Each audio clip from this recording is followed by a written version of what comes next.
So we will start our today's discussion with epistasis. এটা কি মজাদার ফেনোমেনন, জেনেটিক্স কতটা ইন্টারেস্টিং হতে পারে দেখো আজকে একটা দারুণ উদাহরণ পাবো।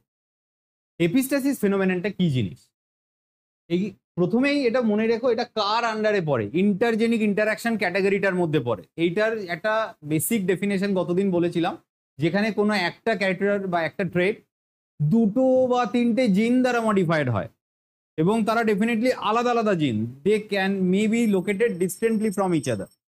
ধরো আমি একটা উদাহরণ দিই। Imagine this is a stretch of DNA where you may find two different gene. Suppose this is gene A and this is gene B. They are quite distantly located. They located far from each other, or they may be located on different chromosome as well. But by any means, if the product or the expression of any one gene, suppose here the expression or protein production of a gene by any means get influenced by another gene, that means B gene is the decider. It will decide whether the A gene will produce that type of protein or those type of protein. এ হলো সেই ডন পাড়ার দাদা, এ control করবে এই এক্সপ্রেশনটা করবে কিনা, করলে কিরম করবে, তার কি ফেনোটিপিক এক্সপ্রেশনটা কি হবে, লম্বা হবে না বেটে হবে, সাদা হবে না কালো হবে, এর এক্সপ্রেশনকে মডিফাই করছে একটা দূরে থাকা আর একটা জিন। যে দাদাগিরি দেখাচ্ছে এক্ষেত্রে তাকে বলা হয় এপিস্ট্যাটিক জিন। এপিস্ট্যাটিক জিন। আর যে বেচারা এখানে দুর্বল ব্যক্তি মার খাচ্ছে তাকে বলা হয় হাইপোস্ট্যাটিক জিন।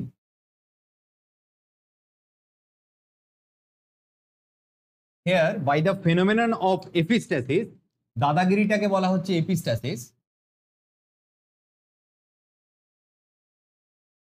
যে দাদাগিরি, যে ডনগিরিও করছে সেটাকে বলা হচ্ছে this phenomenon is referred as epistasis. By the genetical phenomenon epistasis, epistatic gene will mask the effect of hypostatic gene. হাইপোস্ট্যাটিকের এফেক্টটা আনতে দিচ্ছে না মার্কেটে। চলো ফ্যান্টাস্টিক দুটো উদাহরণ দিয়ে বুঝি। এর প্রথম উদাহরণ আমরা পড়ব ডমিনেন্ট এপিস্টাসিস। ডমিনেন্ট এপিস্টাসিস কতটা ভালো লাগবে দেখো।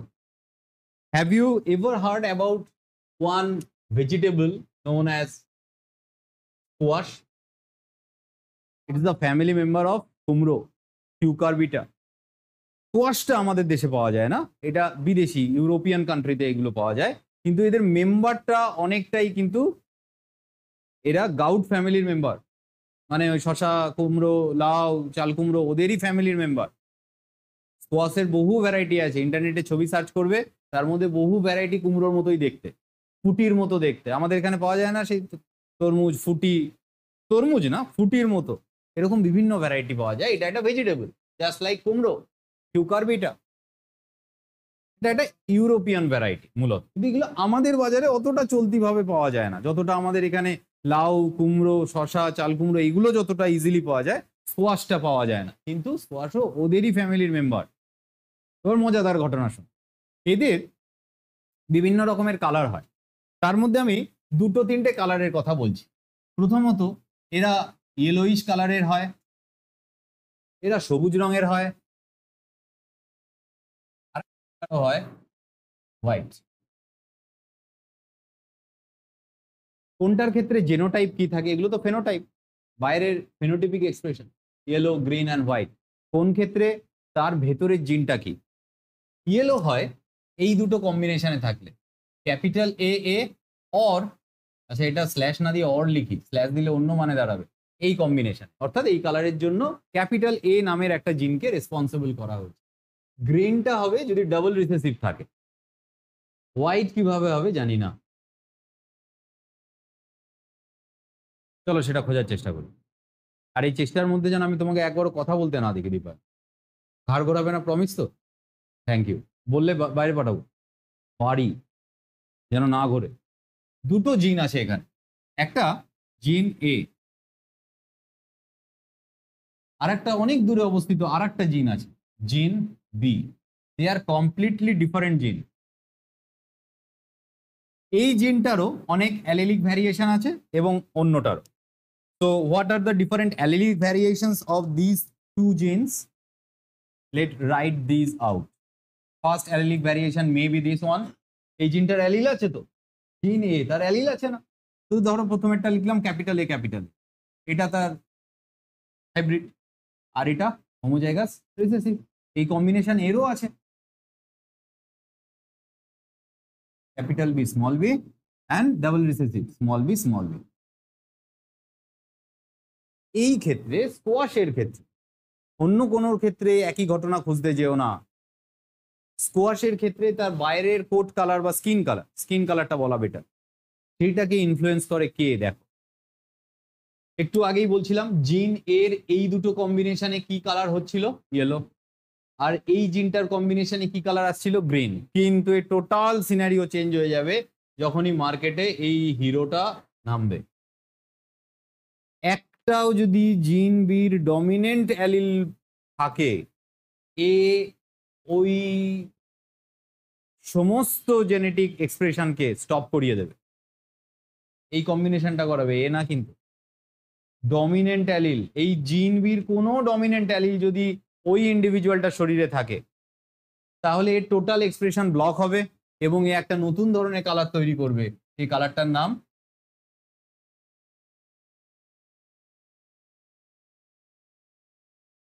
আচ্ছা চলো তো, হোয়াইট স্কোয়াশ।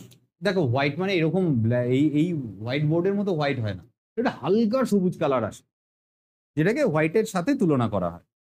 এমনি কুমড়ো বা অন্য ক্ষেত্রে যেটা গাঢ় সবুজ হয় সেটাকে গ্রিন যদি ধরি, এই হোয়াইটটা মানে এরকম হোয়াইট বোর্ডের মতো হোয়াইট হয় না, অনেক হালকা রঙের সবুজটা হয়।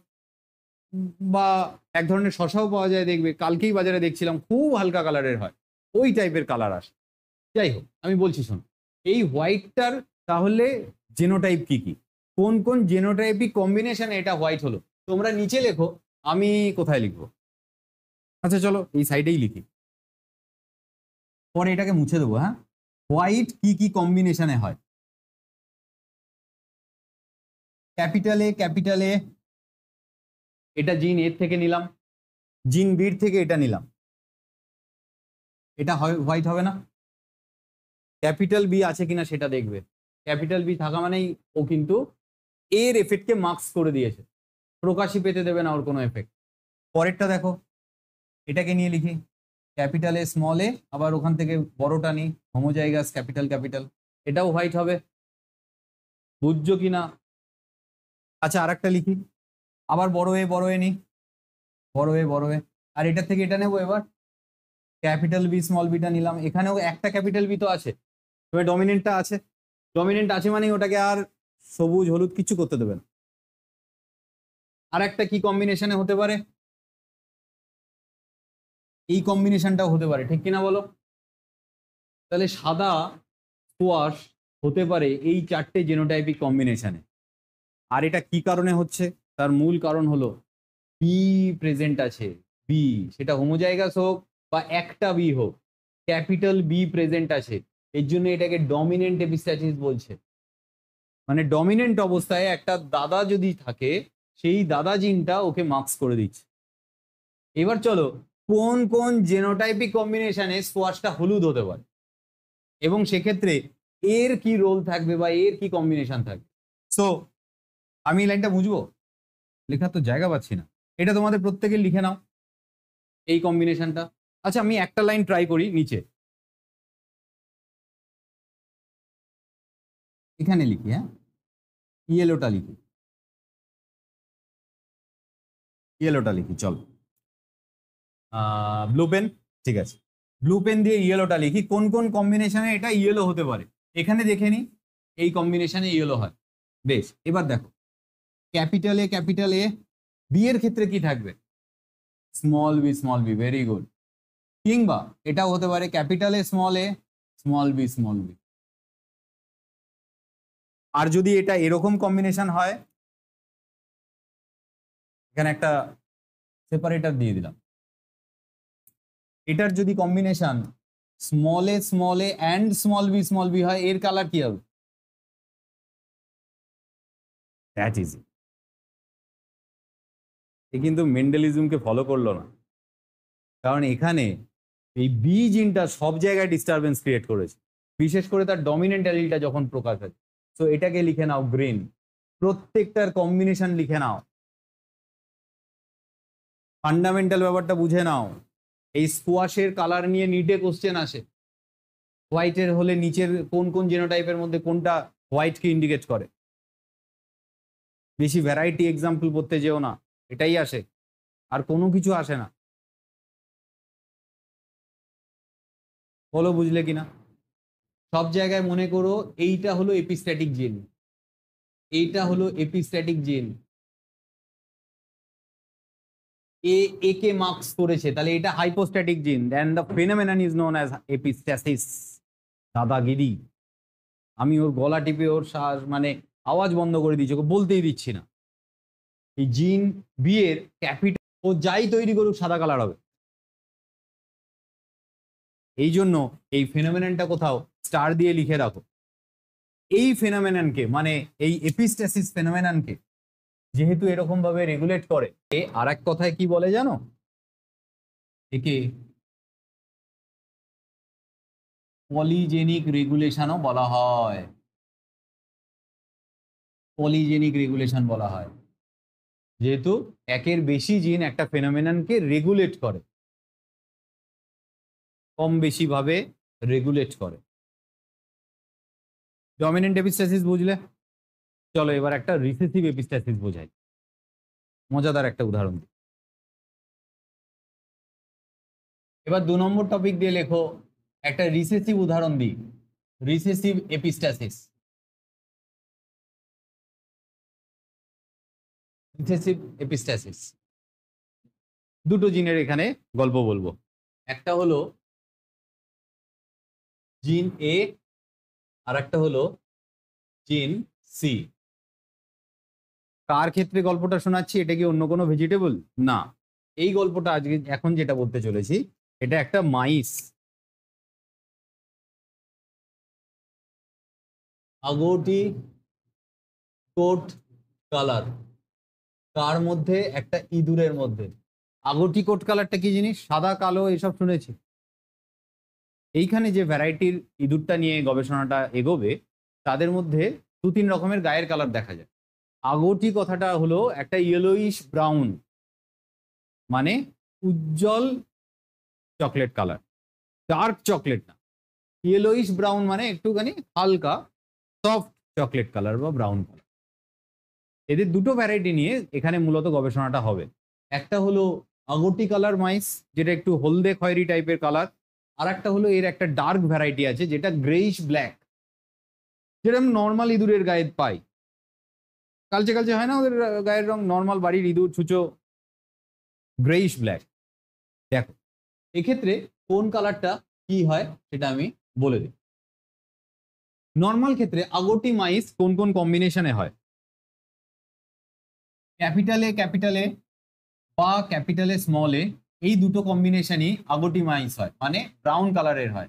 আর স্মলে হলে গ্রেইশ কালারের মাইস হয়, তার মানে এরা একটু ব্ল্যাকিশ কালার হয়। এদের সারা শরীর এক কালারের হয়, এরা গ্রে কালারের, আর এরা আগোটি বলে একটা যে নতুন নাম দেওয়া হয়েছে, যেমন আগের দিন ক্যাটেলের ক্ষেত্রে রোয়ান ক্যাটেল পড়েছিলাম, এটা একটা নতুন নাম আগোটি, এটা মানেই হলো ইয়েলোইশ ব্রাউন।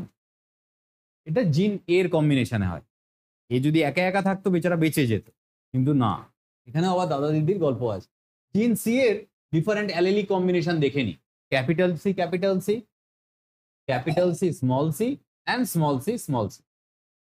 বেশ, এক্ষেত্রে মনে রেখো এই জিনটা যদি এই স্মল রিসেসিভ সেটে থাকে ইঁদুরটার মধ্যে, তাহলে এই কোনো কম্বিনেশনকে প্রকাশ পেতে দেবে না। ইনস্টিড এ তৈরি করবে অ্যালবিনো মাইস, সাদা। দেখেছো সাদা রঙের মাইস? জেনেটিক এক্সপেরিমেন্টে প্রচুর ইউজ হয়, চোখগুলো লাল লাল হয়, সাদা রঙের মাইস, এটা সাদা রঙের তৈরি করবে। তাহলে চলো এক্ষেত্রে অ্যালবিনো মাইস বা হোয়াইট মাইস তার জেনোটাইপটা আমরা লিখে ফেলি অ্যালবিনো অর হোয়াইট কালারের মাইস কোন জেনোটাইপ কম্বিনেশনে হবে? এর জেনোটাইপ কি হবে বলো, তোমরা বলো কি হবে? আচ্ছা ক্যাপিটালে আগে লিখি, ক্যাপিটালে সি এর থেকে কাকে নেব? Small C. এটা কি হবে? সাদা। পরেরটা লিখি, এখান থেকে আরেকটা নিই, ক্যাপিটালে এখান থেকে স্মল সি, এটার কালার কি হবে? এটাও সাদা হবে, কিন্তু এই সিটা না থাকলে কি কালার হতো? আগটি, মানে খয়েরি কালার, চকলেট কালার। বেশ, আবার আরেকটা কম্বিনেশন লেখো, এটা লেখো, দিস ওয়ান রিসেসিভ। যেহেতু এর শরীরে স্মল সি আছে, এটার কালার কি হবে? এটাও অ্যালবিনো হবে, সাদা মাইস হবে।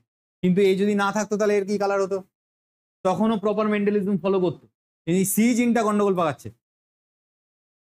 তাহলে দেখো এই পুরো লাইনটাকে ফলো করলে আমরা অ্যালবিনো মাইসের টোটাল জিনোটাইপটা পেয়ে যাবো। এইবার বাকি মাইসগুলো নিয়ে আলোচনা করি। এই কালার, কখন মাইসটার কালার আগটি হবে? এটা যদি তোমায় প্রশ্ন করে, ধরো এরকম প্রশ্ন দিল, suppose in mice there is a characteristics of skin colour production known as agouti skin color which obey the phenomenon of recessive epistasis. So in that case, write down the genetic combination or genotypic ratio এখানে দেয় না, genotypic expression combination of agouti mice. When or in which combination the mice will be agouti or the mice will be grayish in color. তো agouti mice এর কি কি combination হতে পারে চলো লেখো। একটা হবে ক্যাপিটালে, এর থেকে যে কোনো একটা ক্যাপিটাল সিও হতে পারে, বা ক্যাপিটাল সি স্মল সি হতে পারে। ঠিক লিখলাম কিনা বলো? ডেফিনেটলি হবে এটা। পরেরটা লিখে, দ্বিতীয়টা নাও, ক্যাপিটালে তার সাথে এটাকে নাও, দুটোই হাইব্রিড নিলাম, এরও হাইব্রিড, এটা সি এরটাও হাইব্রিড, এবং পরেরটাও তাই করি। আরেকটা কি করব? ক্যাপিটাল নেব, ক্যাপিটাল নি, দুটোই ক্যাপিটাল নি, দুটোই না, একটা হাইব্রিড একটা ক্যাপিটাল। এক্ষেত্রে আমরা এটা নিয়েছি এই দুটোতে, এবং এই দুটোর সাথেই আমরা ঘুরিয়ে ফিরিয়ে মিলিয়ে দেখলাম। আবার পরেরটার ক্ষেত্রে আমরা এটা নিয়েছি এবং এই দুটো কম্বিনেশনের সাথে ঘুরিয়ে মিলিয়ে দেখলাম। এই চারটে জেনোটাইপিক কম্বিনেশন ইয়েলোইশ ব্রাউন হবে। তাহলে গ্রেইশ কালার কারা কারা হবে?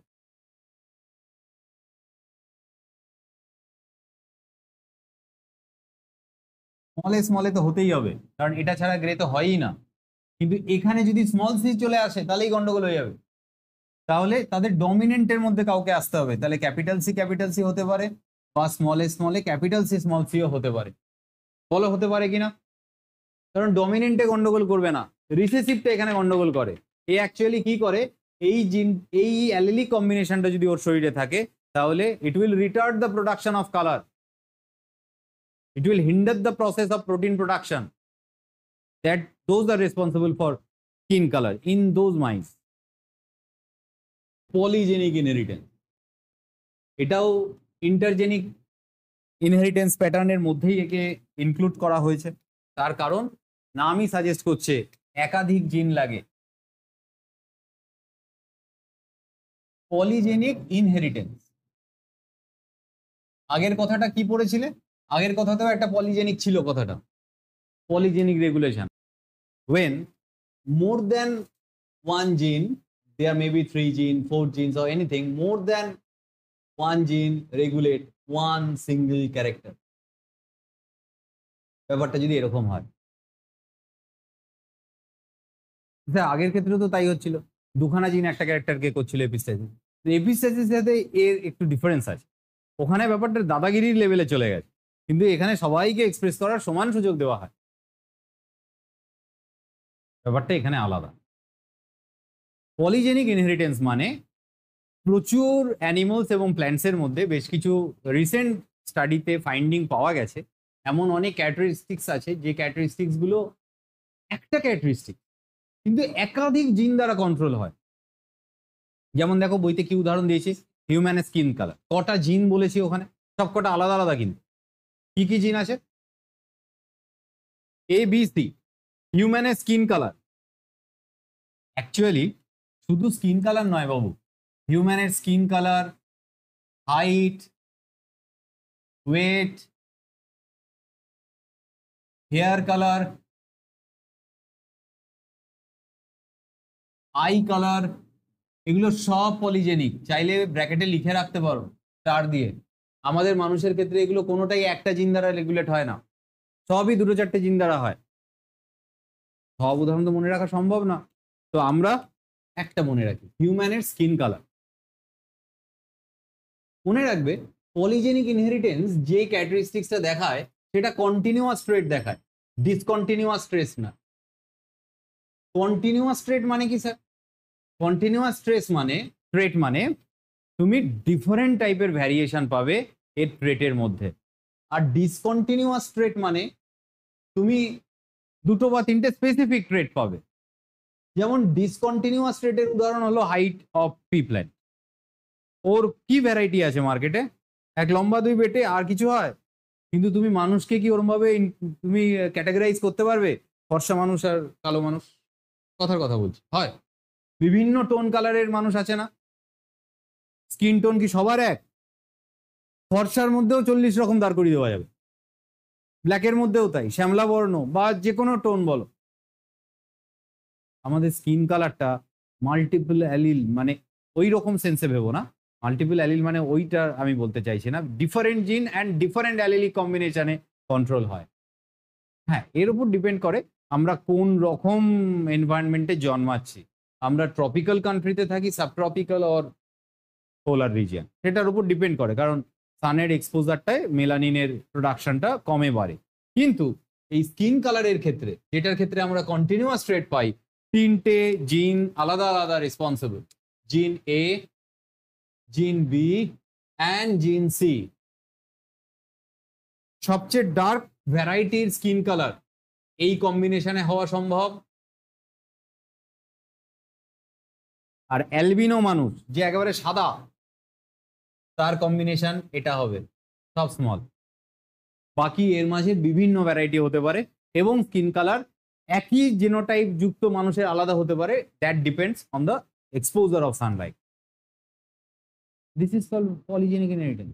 একটা ফেনোটাইপ একাধিক জিন দ্বারা কন্ট্রোল হচ্ছে। For example hair colour, for example skin colour in human.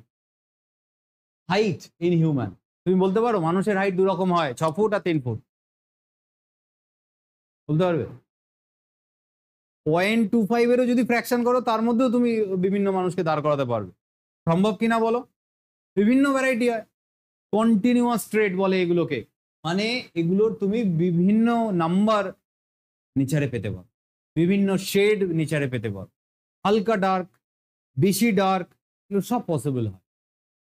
একটু আগেই যে কনসেপ্টটা আমি ড্র করেছিলাম, এদিকে দেখো, এক্ষুনি যেটা আলোচনা করলাম মানে পলিজেনিক ইনহেরিটেন্স, সেখানে কি ছিল? এগুলো জিন, মোর দ্যান ওয়ান জিন ইনফ্লুয়েন্স ওয়ান সিঙ্গেল ক্যারেক্টার। এবার যদি উল্টো হয়, সিঙ্গেল জিন ইনফ্লুয়েন্সিং সেভারাল ক্যারেক্টার, তাহলে কি হবে? এটা character. In that scenario it will be termed as pleiotropy. আর জেনারেলি এগুলো রোগ, অসুখ, genetic defect. For example sickle cell anaemia, for example phenylketonuria. Phenylketonuria একটা রিসেসিভ ডিজিজ। আমাদের ক্ষেত্রে, হিউম্যানের ক্ষেত্রে, ফিনাইল কিটোনিউরিয়া এটা একটা রিসেসিভ ডিজিজ, অটোজোমাল রিসেসিভ। এটা কেন হয় আমি দেখো মজাদার তথ্য বলে রাখি। একটা জিন আছে এই রোগটা সৃষ্টিকারী, সেই জিনটা আমাদের 12th ক্রোমোজোমের ওপর থাকে। তো 12 নম্বর ক্রোমোজোম মানেই এটা অটোজোম। সেক্স ক্রোমোজোমে তো নেই, এটা এক্স ওয়াইতে তো নেই, 12th ক্রোমোজোমে আছে। এই জিনটার নর্মাল যদি হতো কারোর, তাহলে সেই individual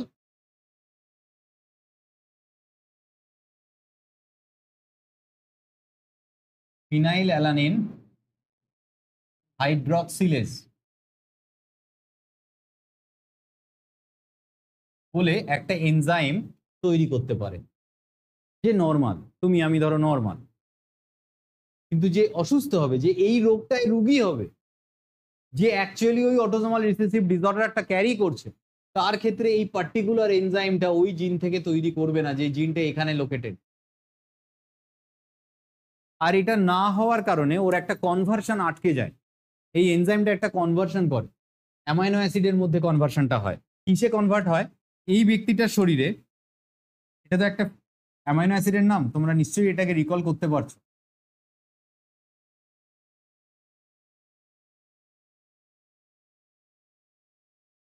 phenyl alanine to tyrosine. যে হেলদি ইন্ডিভিজুয়াল, তার শরীরে এই ফিনাইল অ্যালানিন হাইড্রক্সিলেজ, এই পার্টিকুলার এনজাইমটা ফিনাইল অ্যালানিন অ্যামাইনো অ্যাসিডটাকে টাইরোসিন অ্যামাইনো অ্যাসিডে কনভার্ট করবে এবং তাকে অন্যান্য বায়োকেমিক্যাল পাথওয়েতে ঢুকিয়ে দেবে।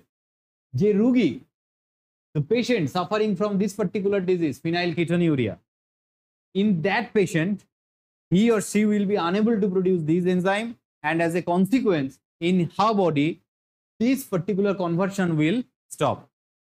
So, with time, phenylalanine will keeps increasing in his or her body, and this amino acid is very harmful if get deposited above a certain level in our body.